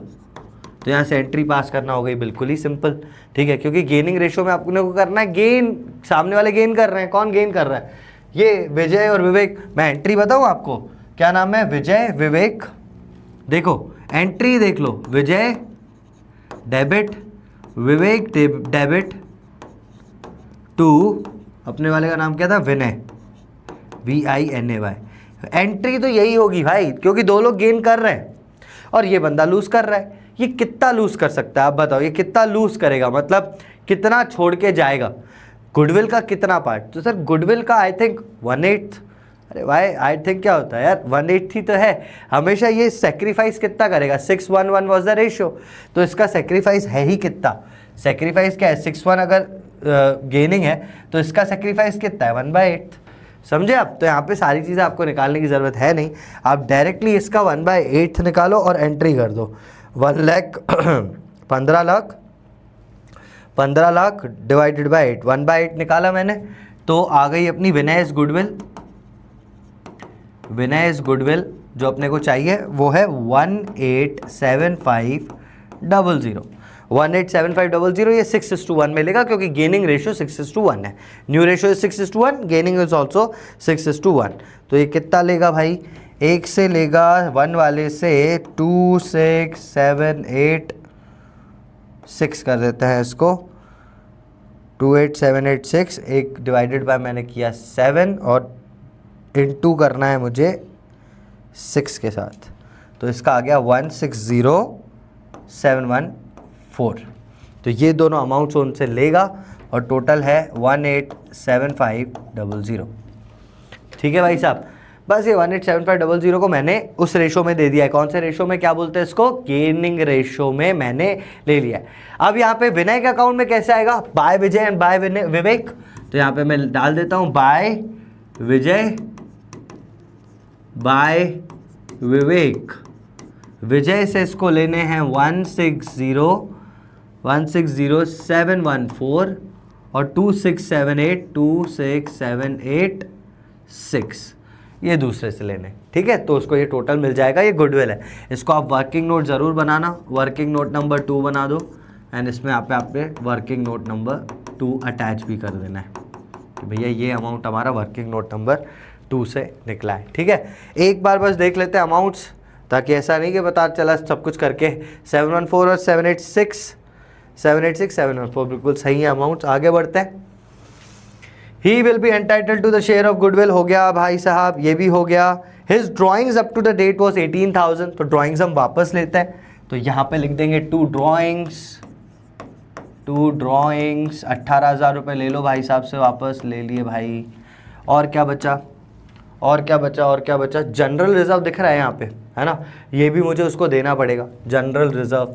तो जनरल रिजर्व 50,000 है, 50,000 का कितना पार्ट देंगे, 1/8 है ना, 1/8। तो यहाँ पे मैं लिख देता हूँ बाय जनरल रिजर्व भाई 50,000 है, 50,000 का ये पार्टनर 1/8 का अधिकारी है, तो 1/8 दे देंगे। 1/8 कितना होता है, अगर मैं इसको 8 से डिवाइड करूँ तो 12,500 का आधा 6250 रिजर्व। और क्या देना है इसको, loan by partner, loan by Vinay. मैंने बोला लोन, देखो मेरी बात समझना, लोन बाय विनय मतलब विनय ने फर्म को लोन दे रखा है, इसलिए फर्म की लायबिलिटी दिख रही है। विनय ने फर्म को लोन दे रखा है, इस लोन पे इंटरेस्ट भी फर्म इसको देती है ना। तो लोन बाय विनय इज 50,000, तो सबसे पहले तो पूरा का पूरा लोन इसको वापस दे देंगे, बाय लोन बाय विनय। विनय ने जो लोन दिया था, लो भाई 50,000 आप वापस। इस 50,000 पे जो ब्याज बनता है वो भी फर्म इसको देगी, है ना, इसमें जो ब्याज बनता है वो भी देगी। ब्याज निकाल लेते हैं भाई, इंटरेस्ट ऑन लोन, सर 50,000 का लोन, ये दिसंबर तक जिया, है ना भाई, ये इसकी डेथ कब हुई, 31 दिसंबर को, यानी जनवरी फरवरी मार्च अप्रैल मई जून जुलाई अगस्त सितंबर अक्टूबर नवंबर दिसंबर, वाह अप्रैल से स्टार्ट करना था, अप्रैल मई जून जुलाई अगस्त सितंबर अक्टूबर नवंबर दिसंबर, 4 महीने, सॉरी 9 महीने तक ये जिया। तो अब जो इसने लोन दिया है फर्म को, वो भी 9 महीने का इंटरेस्ट इसको मिलेगा। और रेट कुछ दिखा है कि यहाँ पे देखो, रेट का कुछ दिया ही नहीं हुआ है, तो रेट अपन कौन सा मानेंगे, 6% पर एनम। तो ये 6% पर एनम, ठीक है, 6% पर एनम है और 9 महीने के लिए, तो 9/12 का भी यहाँ पे मैं मल्टीप्लाई कर दूंगा। 6 2 = 12, ये 2 0 से 2 0 गया, कितना बचा भाई 9 × 500 / 2 करके कर देता हूँ। 9 5 = 4 500 / 2 is 2250। तो इंटरेस्ट ऑन लोन आ गया 2250 रुपीस, और ये भी इसको देना है। तो ये मैंने यहाँ पे वर्किंग नोट नंबर 3 में निकाला, वर्किंग नोट नंबर 3 में, तो बाय इंटरेस्ट ऑन लोन, विनय का लोन कितना वर्किंग नोट नंबर 3 में से आया है हमारे पास, और अमाउंट आया है 2250। ये भी हम इसको देंगे। बेटा अभी तक देख क्या क्या दिया है, पहले कैपिटल दे दिया, प्रॉफिट दे दिया, गुडविल की एंट्री कर दी, एडजस्टमेंट कर दी। एक्चुअली क्या होता है ना, वहाँ पे गुडविल के एडजस्टमेंट में इस साइड भी आता है, दूसरे साइड भी आता है, पर यहाँ पे तो सिर्फ एक ही पार्टनर बन रहा है, एक ही पे विनय का मैं बना रहा हूँ, तो सिर्फ विनय में आएंगे ये दोनों एंट्रीज, इन दोनों का मैं बना ही रहा हूँ, तो टू विनय लिखने की जगह ही नहीं है मेरे पास, क्योंकि सिर्फ एक ही कॉलम है। समझे बात को? तो इसलिए जनरल रिजर्व बांट दिया, लोन दे दिया, लोन पे इंटरेस्ट भी दे दिया। क्या बचा आप देख लेते हैं, कुछ बचा हो तो देख लेते हैं। यहाँ पे लोन भी मैंने दे दिया, प्लांट डेटर स्टॉक कैश, इसमें से कुछ बचता नहीं है। आई मीन ये जितना भी था अब इतना ही है जो देना है।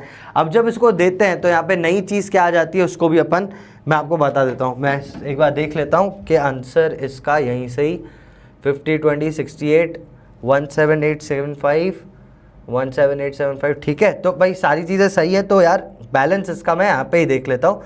514750 इसका टोटल है 514750 514750 514750 में से 18,000 माइनस करेंगे तो यहाँ पे आ जाएगा बैलेंस, और बैलेंस आ रहा है 496750 496750। अब बेटा ये जो बैलेंस आया है ना, यहाँ पर ये जो बैलेंस आया है ये है to executor, TOR executors account. अब ये अपन ने एग्जीक्यूटर के अकाउंट में डाला है, यहां पे आप एक और अकाउंट बनाओगे जिसको बोलते हैं एग्जीक्यूटर्स अकाउंट। यहां पे आपका जो बैलेंस है उसका बैलेंस CD नहीं लिखोगे, लोन नहीं लिखोगे, वो आप एग्जीक्यूटर को देना चाहते हो भाई, तो आप एग्जीक्यूटर के अकाउंट में डालोगे, और एग्जीक्यूटर के अकाउंट के थ्रू आप उसको कैश दो, चेक दो, वॉशिंग मशीन दो, जो देना है दो, लेकिन एग्जीक्यूटर के अकाउंट के थ्रू जाएगा। तो एग्जीक्यूटर के अकाउंट में यहाँ पे आया, और यहाँ पर एग्जीक्यूटर के अकाउंट में आ जाएगा बाय, नाम क्या था इसका, विनयस कैपिटल। ये बेटा लेजर पोस्टिंग कर रहा हूँ मैं, बाय विनयस कैपिटल अकाउंट, ठीक है। इसमें यहाँ पे आया एग्जीक्यूटर इस साइड आया, तो एग्जीक्यूटर के अकाउंट में विनय किस साइड आएगा, क्रेडिट साइड ही आएगा, क्योंकि वो डेबिट साइड आया, एंट्री है भाई जर्नल। बाय विनयस कैपिटल कितना 496750, ये पूरा अमाउंट यहाँ पे आ गया। अब पहले देखो उसने कैसे पे किया है।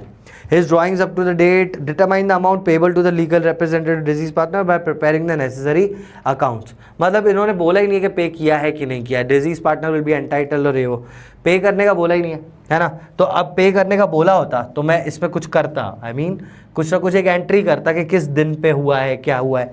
भाई ये तो मुझे पता है, ये तो डेथ वाले दिन पे हुआ है, 31 दिसंबर को मुझे इसको ये पैसा देना है। तो दिस इज 31 दिसंबर 2024, 24 ही था ना, 23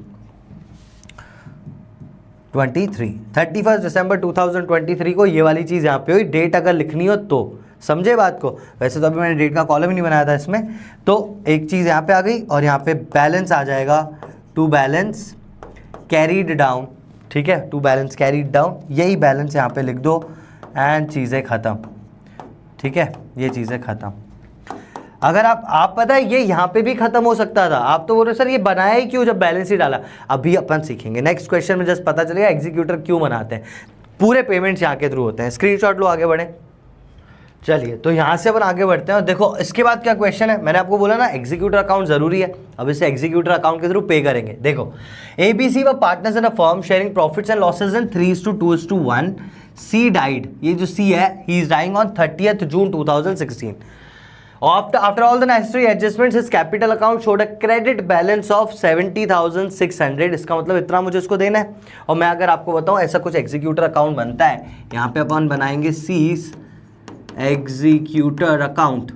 तो यहाँ पे कैपिटल से बैलेंस, कैपिटल में इधर बैलेंस आ रहा था, उठ के यहाँ पे आ जाएगा। तो यहाँ पर अपन बैलेंस लिख देंगे बाय सीज कैपिटल अकाउंट, वहां से मेरे पास पैसा आया 70,600। डेट क्या रहेगी जिस दिन इसकी डेथ हुई है, 30 जून 2016। यहाँ पे ऐसा लिखो 2016 30 जून 2016 को इसकी डेथ हुई है, ठीक है। या फिर सिंपल जैसा लिखते हैं वैसा भी आप लिख सकते हो, सिंपल तरीके से 30 जून 2016, ऐसा जैसी आपको डेट लिखना है उसमें कोई भी दिक्कत नहीं है। 30 जून 2016 को आपके पास पैसा आया, ये मैंने यहाँ पे लिख दिया 30 जून 2016 आफ्टर ऑल द एडजस्टमेंट 70,600 था। C's executor was paid 10,600 on 1 जुलाई 2016। 1 जुलाई 2016 देखो अगर ध्यान से तो इसके जस्ट बाद में जिस दिन डेथ हुई उसके जस्ट दूसरे दिन ही इन्होंने 1 जुलाई 2016 को 10,600 दे दिए। यहाँ पे मैं लिख दूंगा 1 जुलाई, यार थोड़ा सा छोटा लिख रहा हूँ देख लेना, 1 जुलाई 2016 को इन्होंने पैसा दिया है, तो वो आप करोगे टू बैंक, कितना 10,600 सर इन्होंने दे दिया, ठीक है। 1 जुलाई 2016 को इन्होंने पैसा दे दिया, कितना दिया 10,600 रुपये। तो आपके पास बचे कितने, 70,600 था और 10,600 आपने दे दिए, तो आपके पास 60,000 बचे, है ना। वो अपन देखते हैं, यहाँ पे 60,000 बचे हैं। C's executor was paid 10 on ये and the balance in 3 equal instalments. तो 60,000 को भी 3 इंस्टॉलमेंट में, 20-20 हज़ार की इंस्टॉलमेंट में देना है। जो पहली इंस्टॉलमेंट होगी वो 30 जून 2017 को जाएगी, ऑब्वियस है 30 जून 16 को वो डेथ हुई है उसकी, तो फर्स्ट इंस्टॉलमेंट एग्जैक्ट 1 साल बाद दे रहे हैं। पता है इस क्वेश्चन में कुछ डिफिकल्ट नहीं है, बस एक प्रॉब्लम छोटी सी ये है कि 31 मार्च नाम की एक चीज़ होती है जिस दिन अपन सारे अकाउंट्स क्लोज करते हैं और प्रॉफिट एंड लॉस अकाउंट बनाते हैं, है ना। तो 31 मार्च को सारे अकाउंट्स क्लोज करते हैं, मतलब आपका इंटरेस्ट अकाउंट भी क्लोज होगा, इसकी इंस्टॉलमेंट वाले भी अकाउंट क्लोज होंगे।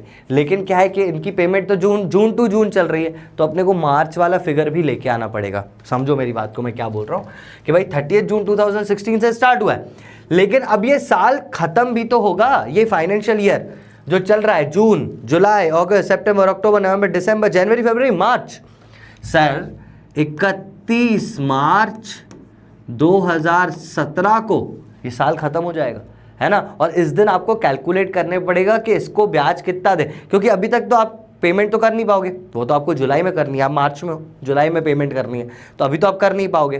तो यहाँ पे आपको इंटरेस्ट जरूर कैलकुलेट करना पड़ेगा, तो यहाँ पे आप करोगे बाय इंटरेस्ट। और आपके पास अमाउंट कितना बचता है भाई, 7600 था, 10 तो दे दिए थे आपने, मतलब 60,000 बचा है आपके पास, 60,000 बचा है।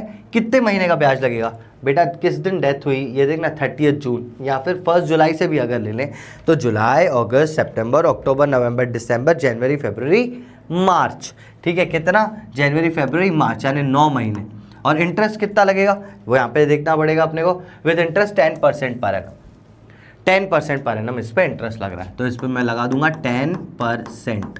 कितना आ गया भाई, 000 और 6 2 12, 2 12, ये हो गया 10,000, 90,000 और 10,000 ये हो गया अपना, बचा 10 9 90,000, 45,000 तो नहीं आएगा यार, ये तो कुछ गलत सा आ रहा है, रुको 1 मिनट फिर से करने दो, 0 0 0 0, ओके 4,500 आ रहा है, 6 2 12, अब ये बचा है ना यार 1,000 इंटू 9,000, हाँ 4,500, भाई मैं सोचूं 45,000 आ रहा था भाई, कैसी बात है, ठीक है। तो अब देखो 31 मार्च 2017 को इंटरेस्ट आया 4,500, मैंने कैलकुलेट किया और यहीं का यहीं रख दिया उसको, मैंने कुछ नहीं करा, ठीक है। अब इस इंटरेस्ट को क्या करूंगा मैं, अगर 31 मार्च को अकाउंट खत्म करना है तो बैलेंस तो निकालोगे, 31 मार्च 2017 को बैलेंस निकालेंगे, तो यहाँ पे मैं निकालता हूँ टू बैलेंस CD, कितना आएगा भाई, बैलेंस निकाल लो आप दोनों साइड का टोटल करके, कितना आएगा 0 0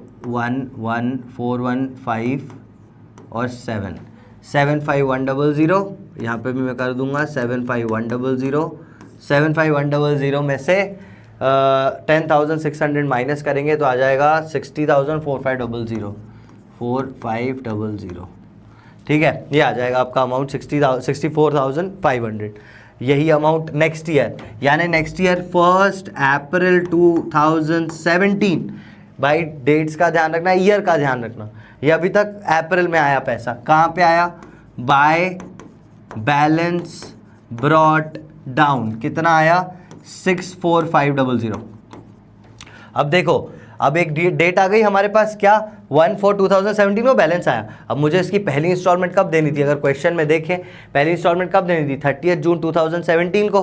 30 जून 2017 को मैं पहली इंस्टॉलमेंट दे दूंगा, 30 जून 2017। अप्रैल मई जून 3 महीने और हो गए, तो 3 महीने का पहले तो इंटरेस्ट कैलकुलेट करोगे बाय इंटरेस्ट। सर कितना, 60,000 पे 3 महीने का 3/12 और 10%, ये आप कैलकुलेट करोगे, कितना आएगा 0,000, 3 4 = 12 और 6,000 डिवाइडेड बाय 4, 6,000 डिवाइडेड बाय 4 कितना आ जाएगा 1500 डायरेक्टली। ठीक है, तो 1500 रुपये आपका आ गया इंटरेस्ट। अब आप मुझे ये बताओ, यहाँ पे आप इसको इंस्टॉलमेंट दोगे इसी दिन 30 जून 2017 को आप इसको पैसे दोगे, वो लिखेंगे अपन टू बैंक, और देनी है एक इंस्टॉलमेंट प्लस इंटरेस्ट। एक इंस्टॉलमेंट है 20,000 की, प्लस इंटरेस्ट कितना लिखोगे, ये मेरे को पूछना है, इंटरेस्ट कितना हुआ। तो देखो, देखना ध्यान से सुनना, 1 जुलाई से लेके 30 जून, यानी 30 जून 16 से लेके 30 जून 17 ले लो, पूरा का पूरा 1 साल, 12 महीने, जिसमें से 9 महीने का इंटरेस्ट तुमने यहाँ कैलकुलेट किया है, 3 महीने का यहाँ किया है, जाएगा तो पूरे साल का ना। तो ऊपर वाला इंटरेस्ट जो है 4500 वो, प्लस अभी जो आपने कैलकुलेट किया अप्रैल से लेके 3 महीने का, वो टोटल मिला के 26,000 आप इसको अभी का अभी दोगे। समझे बात को, समझे बात को, समझे भाई। जो पेमेंट की इंस्टॉलमेंट है, इंस्टॉलमेंट तो मैंने दी, इंटरेस्ट 9 महीने का पहले कैलकुलेट किया था, 3 महीने का मैंने ये बाद में कैलकुलेट किया, मैंने सारे अमाउंट्स उसको दिए हैं। ठीक है, अब ये देने के बाद, ये देने के बाद 30 जून के बाद फिर से साल खत्म होगा। साल खत्म होगा उस दिन कौन सी डेट होगी सर, 31 मार्च होगी, लेकिन कौन सी होगी, 31 मार्च 2018, 31 मार्च 2018। इस पे आप फिर से इंटरेस्ट कैलकुलेट करोगे, कितना अमाउंट बचा अब आपके पास, 20,000 तो दे दिया, 60 थे 20 दे दिए, बचे कितने सर 40,000 बचे, बिल्कुल 40,000 पे अगेन कितने महीने हो चुके हैं, जून से लेके मार्च तक। तो सर जून तो हटा दो, 30 जून है, जुलाई अगस्त सितंबर अक्टूबर नवंबर दिसंबर जनवरी फरवरी मार्च, 9 महीने हो गए। तो 9/12 का मल्टीप्लाई और 10% का मल्टीप्लाई, फिर से अपन ने वही किया, 9 महीने का इंटरेस्ट निकाल रहा हूँ, 0 0 0 0 4 3 = 12, 3 3 3,000 आ गया मेरे पास, 3,000 आ गया मेरे पास इंटरेस्ट। कुछ नहीं करना है, 31 मार्च 2018 को क्लोज करो अकाउंट टू बैलेंस CD। आप टोटल करो, इसका कितना आता है, टोटल आता है 0 0 0 ये 0 5 5 0 1 4 1 5 6 7 8 9 69,000 आया, 69 में से 26 गया तो 3,000 और 6 4 43,000। ठीक है, 43,000 बचा 31 मार्च 2018 को। आगे बढ़ाते हैं, 1 अप्रैल 2018 ही होगा, 1 अप्रैल 2018 को कितना आ रहा है आपके पास, बाय बैलेंस ब्रॉट डाउन 43,000 आपका आ गया बैलेंस। अब इस दिन क्या करोगे, अब तो कुछ नहीं होगा, अब फिर से जुलाई आएगा सर, 30 जून आएगा, 30 जून 1 जुलाई या 30 जून, 30 जून आएगा, 30 जून को पेमेंट होगा, 30 जून 2018, 30 जून 2018 अब पेमेंट वाला डे है, तो इस पर इंटरेस्ट कैलकुलेट होगा फिर से टू इंटरेस्ट अकाउंट। कितना इंटरेस्ट सर, हमारे पास बचे हैं 40,000 रुपये, जिस पे अप्रैल मई और जून 3 महीने का इंटरेस्ट आप लगाओ 10% के हिसाब से, डिवाइडेड बाय 100 ऐसे लिख देता हूँ। ठीक है, 10 डिवाइडेड बाय 100। अब इसका आप निकालोगे तो कितना आ जाएगा, वैसे कायदे से देखोगे तो 1,000 ही आएगा, है ना, क्योंकि 3,000 9 महीने का है, तो 3 महीने का कितना हुआ, 1,000 हुआ। तो ये हो गया इंटरेस्ट। अब इसी दिन आप इसको पेमेंट भी करोगे, 30 जून 2018 को you will be paying, you will be saying to bank, एक इंस्टॉलमेंट जो है 20,000 रुपये की, प्लस ब्याज 3,000 और 1,000, 3,000 वो वाला ब्याज पहले 9 महीने का और ये 3 महीने का, टोटल मिला के 24,000 आपने पे किए। समझे। अब ये साल कब ख़त्म होगा, ये साल कब ख़त्म होगा, 30 जून 2018 वाला 31 मार्च 2019, 2 बाय इंटरेस्ट। फिर से कैलकुलेट करेंगे बचे हुए अमाउंट पे। भाई 20,000 आपने और दे दिए तो आपके पास अब नेट कितना बचा, 20,000 रुपये। तो आप इंटरेस्ट लगाओगे 20,000 रुपये पे, कितने महीने का, जून, 30 जून, यानी जुलाई से लेके एंड तक, जुलाई, अगस्त, सितंबर, अक्टूबर, नवंबर, दिसंबर, जनवरी, फरवरी, मार्च, यानी 9 महीने का आपने ये ब्याज लगाया 10% के हिसाब से। कितना हो जाता है देखते हैं, 0 0 0 0, 2 को काट के 1000 किया और ये 6 हो गया, 3 2 6, 3 3 9, 3000 आ गया, 3000 डिवाइडेड बाय 2 यानी 500 इंटू 3, 1500 आ गया इंटरेस्ट। आप 31 मार्च 2019 को अकाउंट क्लोज कर दो अपना, टू बैलेंस CD लिख के। कितना आ जाएगा, टोटल करना है मुझे, टोटल ये नहीं, ये पूरा करना है, 43,000, 44,000, 45,500, इस साइड भी आना चाहिए 45,500, उसमें से माइनस करना है मुझे 24,000, तो मेरे पास आ जाएगा 21500। ठीक है, ये मेरा बैलेंस आ गया। इस बैलेंस को फिर से नीचे उतारेंगे, 1 अप्रैल 2019 को लिखेंगे यहाँ पे by balance CD, BD by balance BD, और 21500 ये बैलेंस आ गया। ठीक है, फिर से इंस्टॉलमेंट की डेट आ जाएगी 2-3 दिन बाद, मतलब 2-3 महीने बाद। फिर आ जाएगा अपना 30 जून 2019। यहाँ पे आप फिर से इंटरेस्ट कैलकुलेट करोगे 3 महीने, बाय इंटरेस्ट 20,000 रुपये पे 3 महीने का 10% के हिसाब से, इसका 1/3 यानी 500 रुपये आ जाएगा। आप फिर 30 जून 2019 को पे करोगे तो लिखोगे यहाँ पे टू बैंक, पे करोगे तो लिखोगे टू बैंक, एक इंस्टॉलमेंट 20,000 रुपये की, प्लस पहले का ब्याज 1500 प्लस अभी का ब्याज 500, यानी 22,000 आप यहाँ पे कर दोगे, है ना। अब ये साल ख़त्म हो, कुछ भी हो, आपका पूरा पैसा जा चुका है। आप बैलेंसिंग कर लो, एक बार देख लो, तो यहाँ पे भी आपका आ रहा है 22,000, यहाँ पे भी आ रहा है आपका बैलेंस 22,000, मतलब टोटल तो बैलेंस है ही नहीं। And this is how this account gets closed. ठीक है, यहाँ पे जाके ये चीज़ें ख़त्म हुई हैं।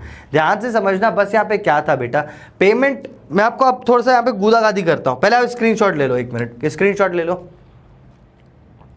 मैं थोड़ी गूदागादी करता हूँ। देखो 30 जून 2016 को ही डाइड, तो एग्जैक्ट 1 साल बाद पैसा मिलेगा, कोई दिक्कत नहीं। देखो 30 जून 2017 को ही हमने एग्जैक्टली यहाँ पे पैसा इसको दिया है, तो ये पूरा एक साइकिल। लेकिन इस साइकिल के बीच में एक 31 मार्च नाम की चीज़ पड़ रही है, जिस दिन मुझे कैलकुलेट करना ही पड़ता है। तो मुझे इंटरेस्ट है ना, यहाँ से लेके यहाँ तक कितने महीने बेटा, 12 महीने। लेकिन यहाँ पे मैं 2 भाग में इसको कर रहा हूँ। पहले मैंने 9 मंथ्स का देखा, फिर मैंने यहाँ पे इंटरेस्ट 3 मंथ का और देखा, तो टोटल मिला के 12 मैं ऐसे कर रहा हूँ, समझे।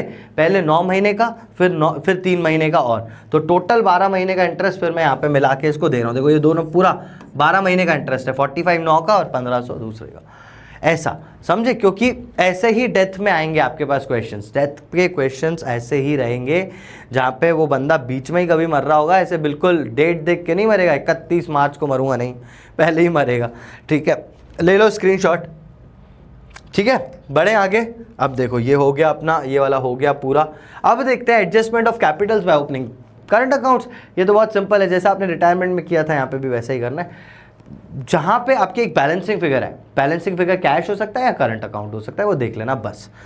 देखते हैं यहाँ पे, अगर हाँ कुछ नहीं दिया हो, अनलेस अदरवाइज स्टेटेड सरप्लस और deficiency of capital should be adjusted in cash and not by opening current account. अगर क्वेश्चन में कोई इन्फॉर्मेशन नहीं दी है, बोला एडजस्टमेंट करना है, लेकिन ये नहीं बोला कि कैसे करना है, तो आपको कैश में एडजस्ट करना है।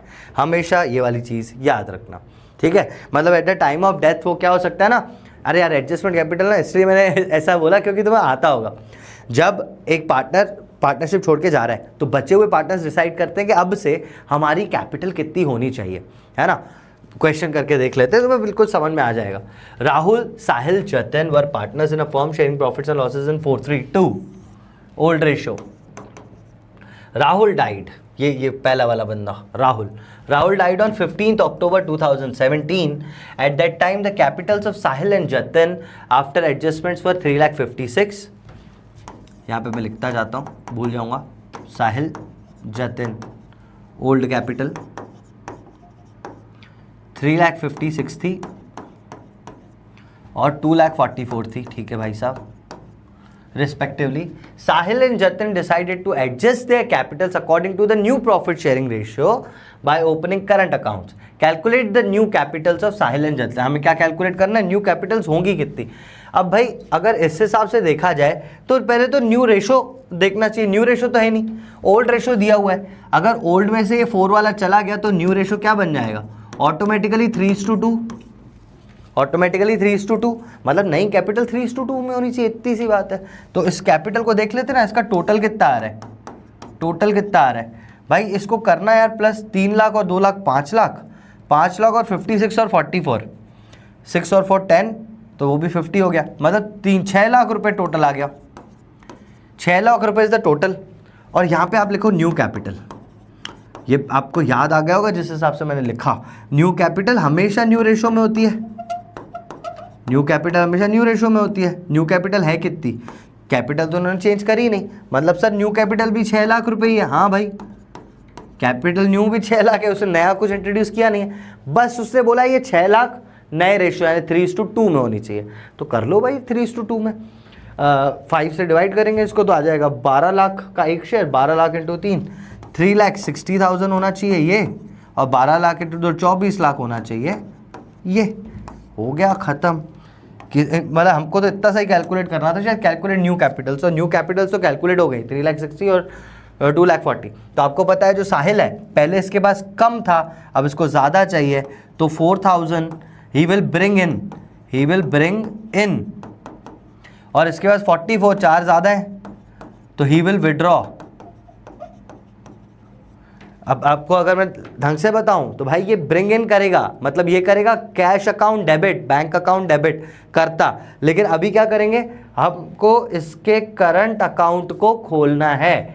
लिखा हुआ है, वैसे करना नहीं है. वैसे आंसर तो आपका यही आ चुका. ठीक, एक बार ले लो स्क्रीनशॉट. हाँ भाई, तो ऐसा कुछ हो गया कैपिटल एडजस्टमेंट. अब यहाँ पे देखो ब्रिंग इन है तो मतलब डेबिट करेंगे, है ना. विड्रॉ करेगा तो उसको क्रेडिट करेंगे, लेके जाएगा पैसा. तो ये सारी चीज़ें. अब आगे बढ़ते हैं नेक्स्ट और लास्ट क्वेश्चन. अब ये वाले क्वेश्चन एग्जाम में बिल्कुल पूछे जा सकते हैं बिकॉज एक सेक्शन है छोटा सा, मैं आपको बता देता हूँ. Section 37 of Indian partnership act 1932 क्या बोलता है? ये सेक्शन 37 बोलता है जब किसी पार्टनर की डेथ हो जाए तो आप उसका पैसा जो है, आप कुछ पैसा उसका जो है वो कैपिटल के रूप में आप उसको वापस दे रहे हो, फिर आप उस पर इंटरेस्ट दे रहे हो. ये बात ठीक है. लेकिन कभी कभी ऐसा हो जाता है कि आप उसको वो पैसा नहीं देते. समझ रहे हो आप? मतलब जैसे उसकी 30 जून को डेथ हो गई अभी वाले क्वेश्चन में, तो आपने 30 जून को पैसा दिया नहीं उसको उसी वक्त, आपने 6 महीने वो पैसे अपने पास रखे और 6 महीने बाद दिया. तो इन दैट केस 6 महीने तक आपने पैसा यूज़ किया ना, उस यूज़ करने के लिए वो आपको बोलता है कि मैं आपको 2 ऑप्शंस दे रहा हूँ कि आप दोनों ऑप्शंस में से व्हाटसएवर द एग्जीक्यूटर चूजेस वो आपको उसको देना पड़ेगा. पहला ऑप्शन कि आप पहला ऑप्शन इंटरेस्ट ऑन कैपिटल. अब इसको कैपिटल बोल दो या फिर लोन बोल दो कि इंटरेस्ट ऑन लोन देना पड़ेगा आपको. मतलब जो भी उसकी रिमेनिंग कैपिटल है, जो भी आपका अमाउंट है जो आपको उसको पे करना है, उस पे इंटरेस्ट दे दो, उस पे इंटरेस्ट. या फिर share of profit in capital ratio, इसमें से जो भी ज्यादा हो वो दे दो. समझे? तो अपन इस क्वेश्चन को करते हैं, तुम्हें बेहतर तरीके से समझ में आ जाएगा. ध्यान से सुनना. Lal Bal Pal were partners sharing profits and losses in 432. ठीक है भाई. पाल डाइड ऑन 1 जुलाई 2023. पाल कौन है? लास्ट है ना ये. पाल died on 1 July 2023, on which date the capitals of Lal Bal Pal after all the necessary adjustments stood at 75, 65 and 45 respectively. Lal and Bal continued to carry on the business for 6 months without settling the accounts. तो ये आप ब्याज जो दे रहे हो ना वो 6 महीने का दोगे विदाउट सेटलिंग द अकाउंट. 6 महीने तक इन्होंने वो पैसा क्या यूज़ किया ना, अपने पैसा दिया नहीं है सामने वाले को तो आपने यूज़ किया. During the period of 6 months ended 31 March 2023, यहाँ पे वो एंड हो रहा है। Profit of 50,000 is earn by the firm. तो भाई 50,000 आपने प्रॉफिट अर्न किया है, ठीक है। मैं या तो प्रॉफिट दे दो या तो फिर इंटरेस्ट ऑन कैपिटल दे दो। तो पहले तो इंटरेस्ट ऑन कैपिटल निकालेंगे। कैपिटल कितनी बची सर इसकी? 45,000 लिखा हुआ है, ये देखो, ठीक है। इस पे कितने महीने तक मैंने इस कैपिटल को यूज किया?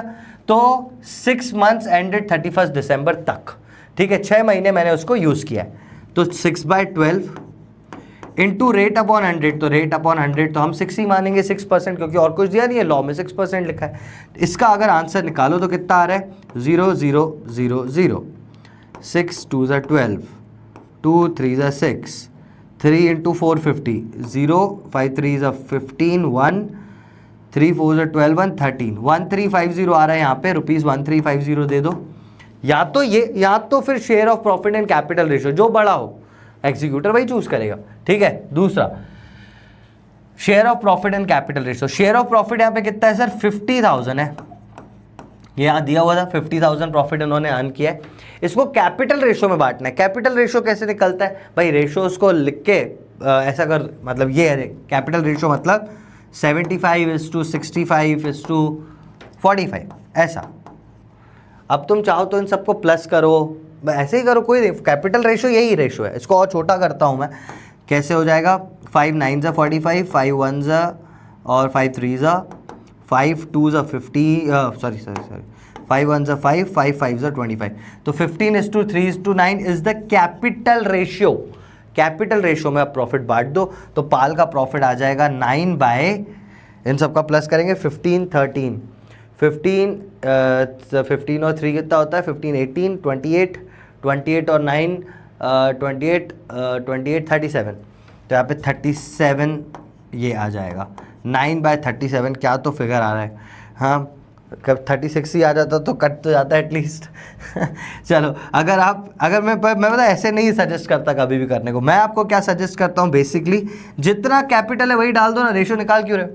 रेशो क्या है? अगर मैं यहाँ पे 45,000 का मल्टीप्लाई कर दूँ और टोटल कर दूँ इन सबके सम से, 7 + 6 + 4 कितना होता है? 6 + 4 10, 1,00,000 और 70, 1,75,000, 1,75,000 और 1,85,000। तो 1,85,000 इनका टोटल है।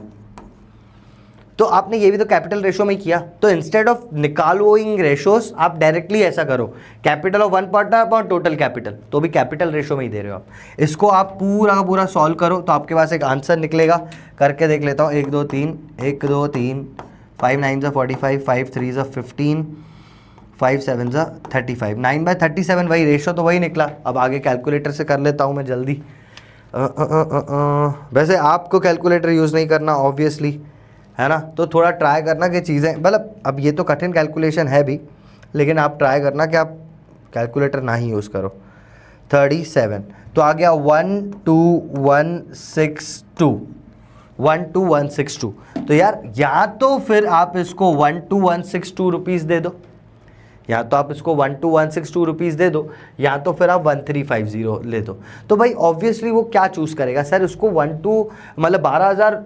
162 रुपीज़ मिल रहे हैं तो वो वही चूज़ करेंगे उसके एग्जीक्यूटर। तो यही होता है, लॉ भी यही बोलता है कि जो भी हाईयर अमाउंट हो उसको वो बोल दो कि भाई चूज़ करे, घर जाए, कोई मजे करे जाके, कोई दिक्कत नहीं है, ठीक है। जैसे ये है 12162 एक अमाउंट निकला अपना, और 1350 क्या लिखा है? Pal's executor should exercise option 2 since the amount payable to him under this option is more as compare to the amount payable to him under option 1।